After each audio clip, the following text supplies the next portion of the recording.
Factoria Esportiva, el teu podcast sobre l'actualitat esportiva en valencià, amb Carlos Fajardo i Àlex Domínguez.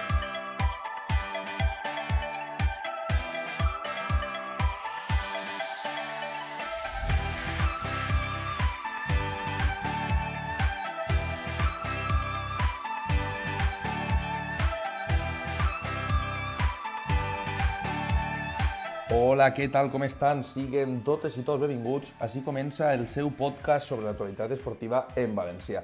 30 minuts d'informació i opinió de la mà d'un servidor, Carlos Fajardo, i del gran Àlex Domínguez. Avui tenim molts temes a tractar. Avui tenim actualitat del futbol, tenim actualitat del bàsquet, tenim temes candents al bàsquet i alguna actualització de notícies que vam avançar altres dies. I tenim en el bloc del poliesportiu actualitat de la pilota, del rugby i del pàdel. Així que comencem amb el futbol. I comencem amb el València, Carlos, perquè el València va empatar a casa a Mestalla davant l'Atlètic Club per 2-2.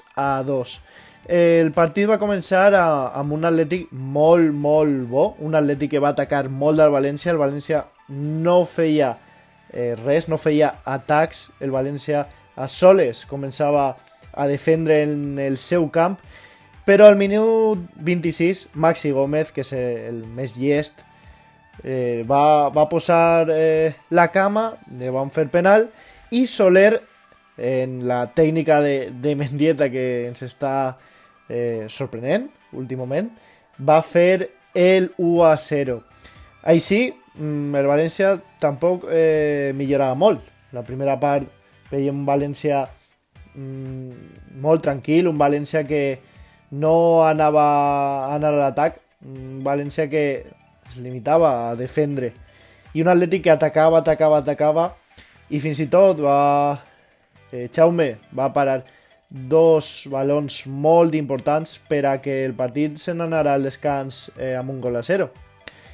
Al descans, a la segona part, Villalibre, 10 minuts després, va fer gol amb un passe de Yuri, del bon lateral basc.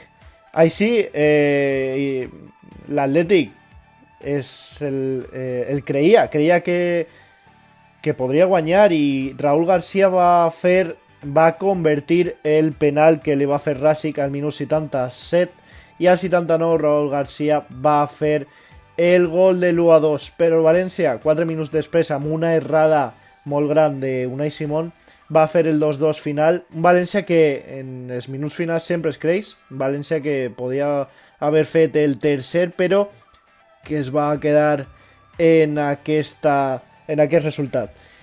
No podem dir res més, que estem acostumats ja a la mediocritat, Carlos, una mediocritat d'un València que no guanya, no aconsegueix guanyar, un València que ha tirat 2 vegades a porta, 2. Un València que no té la possessió, un València que fa menys passos que l'Atlètic. Ja no que l'Atlètic, un València que sempre és inferior al rival, ja siga l'Atlètic, l'Osca, el Cádiz, el Barcelona, dona el mateix, sempre és inferior. 10 saques d'esquí, 10 corners de l'Atlètic, 0 del València. Això ho diu tot. Un València que no ataca, un València que es limita a defendre, i si té alguna ocasió, bé. I així és la dura realitat, una realitat en la que el València està a 5 punts, 4 punts d'arribar a Europa, però la realitat no és esa, perquè la realitat està més a baix, i és que està a 3 punts del 18, que és el Llevant, precisament, amb 11 punts del descens. Un València que no té sensacions, no té bones sensacions, un València que s'està afonant, no s'està creient, i tot això en una realitat en la que Peter Lim està demanant la devolució dels diners que ha prestat el mateix jefe. Està demanant que li donen els diners. És que és impressionant, i clar, té 4 jugadors con el que el pot aconseguir. I de segur que no són Vallejo, Chaume i Mangala. De segur que no. Maxi, destacant. No li arriben balons, però sempre està ahí. Sempre. Posa la cama, li fan penals. Arribarà Chener. Què passarà amb Maxi? No ho sabem. L'AT apretant. L'Ajuntament cansat. L'afició molt cansada. I aquesta és la realitat. I no es pot canviar fàcilment. Així que tanquem el capítol del València, però aquesta és la realitat. I és el que n'hi ha. Se n'anem a l'altra banda, al Llevant, perquè el Llevant és cert que va perdre, però va perdre per 1-0 al Camp Nou, amb un gol del de sempre, de Messi, al minut 76, però molt bon partit del Llevant, un Llevant molt competidor, un Llevant que fins i tot va creure en la victòria, perquè va tindre alguna que altra ocasió per aconseguir-la. I així, un Llevant que és cert que no està en les millors sensacions, un Llevant que tampoc guanya molt, però un Llevant que arriba al Camp Nou i competís. I que és el que se pot perdre, però competís. I així deu de ser. Un Llevant que està a 2 punts de la salvació, 11 punts de la salvació de 7, amb 3 equips en 13 punts, que són Getafe, Valladolid i Celta. I un Llevant que a poc està començant a carburar i tant de bo aconseguisca bons resultats d'ací en avant. Per la segona divisió, perquè canviem ja de divisió i tenim moltes notícies perquè el Castelló va guanyar per 3-0 a l'Albacete amb gol de Marc Mateu i doblet de Zlatanovic, que el Liga B. I ja està en la posició d'7, un Castelló que està guanyant, ha guanyat 2 dels últims 3 partits i que ja porta 18 punts i podem somniar. Podem somniar amb la salvació, ja està fora de llocs de descens, així que se n'alegrem molt per l'equip orellut. Se n'anem a la segona B perquè així no hi ha massa bona notícia, perquè el València Mestalla va empatar a la Nucia, cert que anava perdent i al minut 88 Fran Navarro va fer l'empat, però va tindre ocasions per a guanyar, moltes ocasions, no les va poder aprofitar. L'Atlètic Llevant, que va caure per 0-1 davant l'Hèrcules, un Atlètic Llevant que pareixia que podia aconseguir un bon resultat, perquè el partit així el demanava, però que l'Hèrcules va aconseguir guanyar al final. I l'últim equip valencià, l'Atzeneta, va caure al camp de l'Alcoyà per 1-0. I així està la classificació. L'Atzeneta segueix colista, 3 punts. L'Atlètic Llevant, penúltim, 5 punts. Llocs de descens per a d'ells. I el València Mestalla està col·locat amb 8 punts a la 6ena posició. Així que molta més sort la setmana que ve. Esperem que abans d'aquestes festes de Nadal aconsegueixen una victòria que els allunye d'aquests llocs de descens. I se n'anem per a finalitzar amb el futbol femení, perquè cal i arena, perquè el Betis va perdre davant del Llevant, va guanyar el Llevant a Sevilla per 0-2, un Llevant que ja situa 6è, 9 partits jugats, 6 guanyats, un empatat, 2 perduts, de 9 punts, per a un Llevant que somnia per arribar als llocs més alts de la classificació. D'altra banda, el València Mestalla no va poder amb el vendaval del Barcelona, perquè li van clavar 7 gols, 0-7, un equip que és èlit, el Barcelona és èlit, i un València que també des de la directiva València femení que estan afonant un poquet i es situa a la 10ª posició, 11 partits jugats, 3 guanyats, 4 empatats, 4 perduts, 13 punts, però un guanyat dels últims 5. Els jocs de descens estan llunyans, però massa cuidat perquè poden arribar. Així, tanquem la secció del futbol, una secció en la que no hem tingut massa bona notícia aquesta setmana, Carlos. Espere que al bàsquet en comptes coses millors. N'anem a les cistelles. Temps ara de parlar de bàsquet i és que tenim molta actualitat. Ja ho vam parlar altres dies quan hi havia dubtes sobre si València Bàsquet anava a entrar en la Copa del Rei, el València Bàsquet masculí, i el València Bàsquet femení ja està classificat per a la Copa de la Reina. En apartat dels xics, comencen després de 3 victòries continuades a apropar-se a l'objectiu de jugar la Copa del Rei. Recordem que ja ho vam avançar, n'hi havia certa tranquil·litat perquè València Bàsquet podria ser que fora l'anfitrió d'aquesta competició i segurament ho siga. I sí, avui una informació al diari Super que comentava això, que possiblement València siga la capital de les copes, tant masculina com femenina. La masculina tindria lloc de l'11 al 14 de febrer. I recordem, València Bàsquet en aquests moments és 8è en la classificació i comença a tindre moltes paperetes per a jugar-la i classificar-se.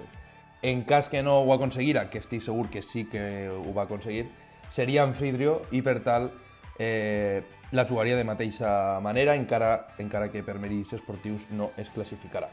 Tema candent avui també, la notícia que ha eixit en relació amb el futur del jugador andorrà Quino Colom, un jugador que no està tenint minuts, que amb la selecció espanyola va fer un gran paper i per això molta gent va començar a treure el tema de per què Quino Colom no jugava, i sembla que València Bàsquet ha trobat ja una alternativa de futur per a Quino Colom perquè possiblement viatge fins a Sèrbia per a jugar de nou amb el seu excompany Jordan Loy i pot ser que el seu futur estiga ligat amb l'equip de Belgrad Estrella Roja.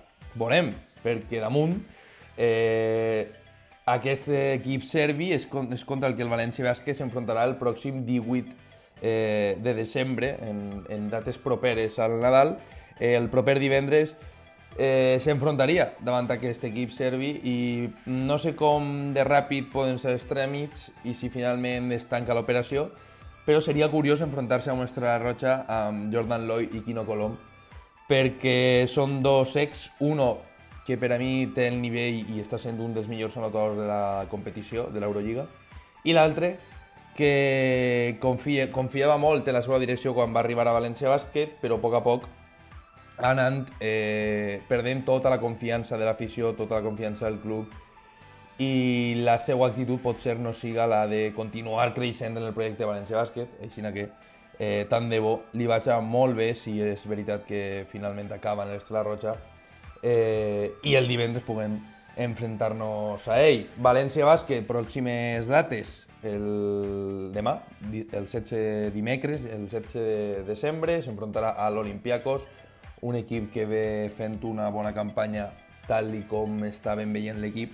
No pensaríem que acabarà traient 6 partits, està fent jo crec que una temporada millor de la que esperàvem i un partit que segurament siga complicat per a l'equip de Ponsarnau, encara que ja sabem que a l'Eurolliga l'equip de Ponsarnau és totalment diferent al de l'ACB, un equip que és capaç de guanyar als millors d'Europa i que, per exemple, aquest diumenge passat ho va tindre complicat amb l'Estudiantes, un equip que ja sabem que sempre lluita per no baixar de categoria, que enguany s'ha reforçat amb noms com Ale Gentile, que li han donat un punch, i Abramovic, que també està fent que l'equip madrileny estudiantil tingui un poc més de caràcter, i un València Bàsquet que va assolir la victòria d'una manera molt senzilla perquè al principi sí que és cert que li va costar molt, però quan va ficar la sisena marxa se'n va anar del partit.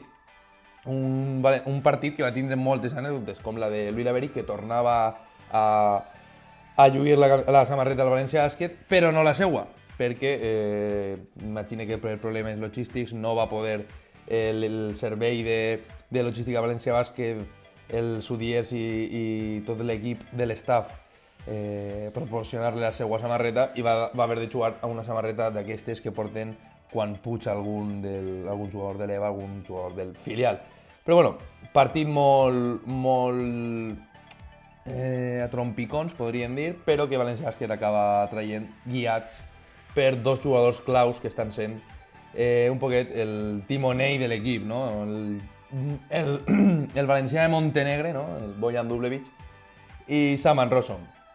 Dos jugadors que jo crec que, ja ho hem comentat en els programes, estan sent molt importants en els millors anys de la història del club, que ja veurem si podem penjar les dues samarretes dels dos jugadors, però que cada volta estan fent més mèrits per a que, si no se penja la samarreta, siguin jugadors llegendes que recordem durant tota la història. La pròxima... Hem parlat del dimecres, que jugarà davant Olympiacos, hem parlat del divendres, que jugarà davant l'Estrella Roja de Jordan Lloyd i que possiblement siga de Quino Colom, i la pròxima cita en Lliga Domèstica és el pròxim diumenge 20 davant l'UCAM Múrcia, un UCAM Múrcia que, si tu vas vuitè, ell va novè.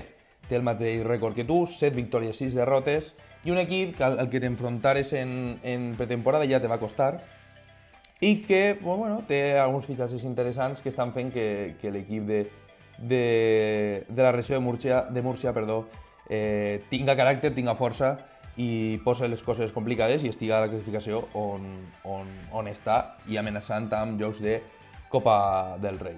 Tanquem així el bloc del bàsquet masculí i se n'anem a parlar del bàsquet femení, perquè continuen fent història aquestes xiques. Ja fa setmanes que estan classificades per a la Copa de la Reina, però és que torna a eixir el tema de la Copa de la Reina perquè, com hem comentat, València Bàsquet i sobretot la ciutat de València està sent molt atractiva per a la Federació Espanyola de Bàsquet. Es van celebrar les finestres per a classificació d'Eurobàsquet i sembla que el nivell logístic d'organització de València i de València Bàsquet va agradar molt a la federació, igual que agrada molt a la ACB, i segurament la Copa de la Reina es dispute a València. Podria ser que fora la Copa de la Reina i la Copa del Rei menys desitjades per l'afició. Per què? Perquè tant de bo es poguera jugar sempre una Copa del Rei i una Copa de la Reina, però amb totes les garanties, amb totes les aficions, amb totes les activitats que comporta celebrar una Copa del Rei i una Copa de la Reina a una ciutat, i no en un any de pandèmia on no vas a celebrar l'event com toca, no? L'esdeveniment com toca, perquè les restriccions són dures, tots hem de ser responsables, i és una llàstima tindre una Copa del Rei i una Copa de la Reina i no poder gaudir-ho tota la ciutat i tota l'afició.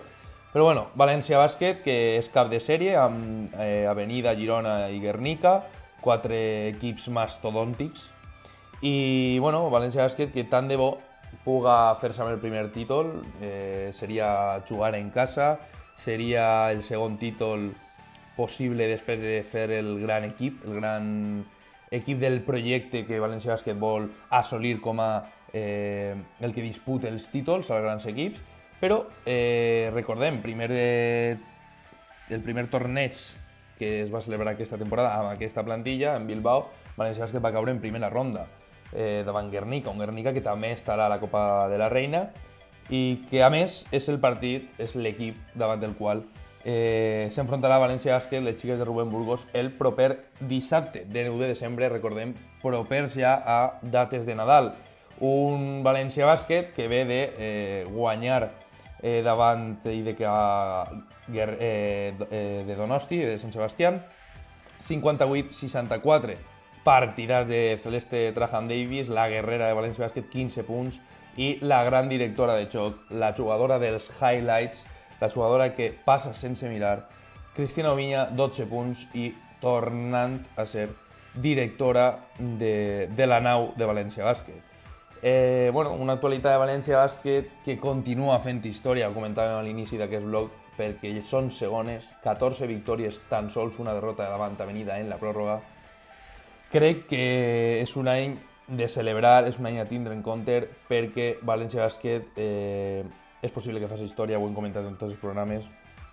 Comencen a arribar fites històriques com pot ser una Copa de la Reina celebrada a casa, a València. I a més, recordem que estem a uns dies de Nadal, estem a uns dies de que acabi l'any i estem també a unes setmanes de que comenci competició europea, una altra assignatura que València Bàsquet ha d'aprovar amb molta nota. Així que tanquem així també el bloc del bàsquet femení, tanquem el bloc del bàsquet i ja sabeu, ampliació d'informació a les nostres xarxes socials, @faesportiva, en Twitter i @factoriaesportiva en Instagram. I se n'anem amb el poliesportiu.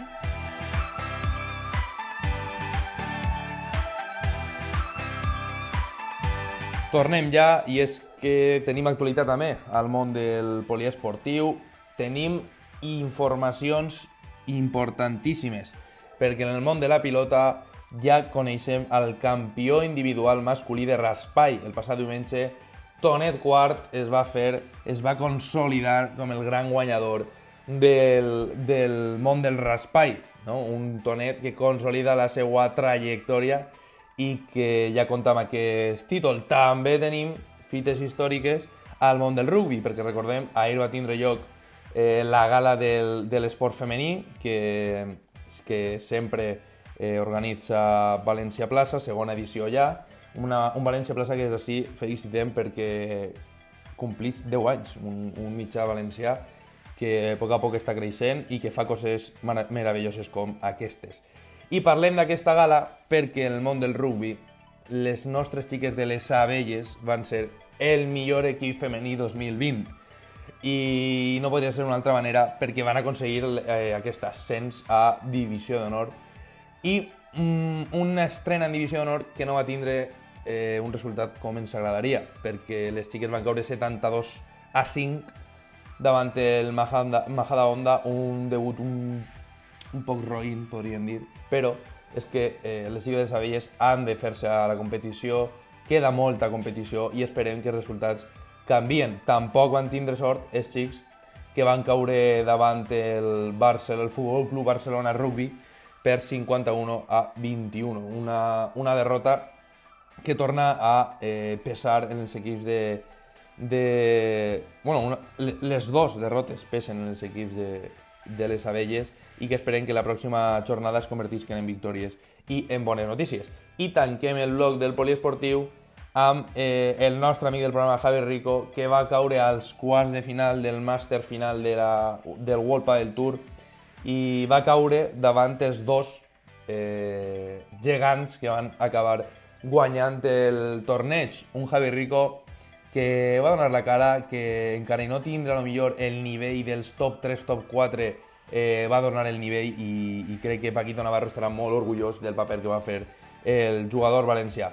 Així que ja saben, tanquem el bloc del poliesportiu, ampliarem tota la informació a les nostres xarxes socials, @faesportiva a Twitter, @factoriaesportiva a Instagram i en YouTube, iVoox i Spotify, Factoria Esportiva. Així que ja saben, si volen opinió, informació valenciana en valencià i en tan sols 30 minuts, han d'escoltar Factoria Esportiva.